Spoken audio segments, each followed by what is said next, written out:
দারুণ স্বাদের চিংড়ি দিয়ে কচুরলতি।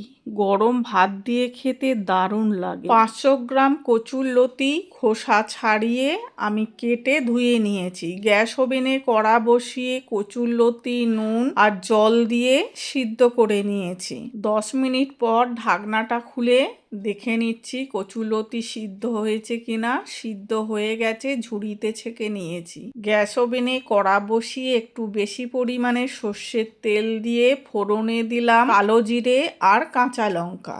2 বড় সাইজের পেঁয়াজ সরু করে কুচি করে কেটে নিয়ে কড়াই দিয়ে লাল করে ভেজে 200 গ্রাম চিংড়ি মাছ বেছে ধুয়ে পরিষ্কার করে রেখেছিলাম সেটাও দিয়ে পেঁয়াজের সাথে ভেজে নিলাম।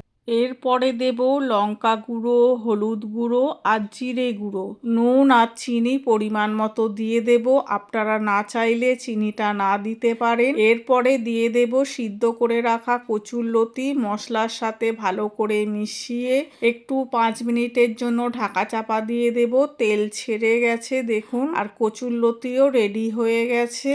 কেমন লাগলো রেসিপিটা লাইক কমেন্ট করে জানাবেন।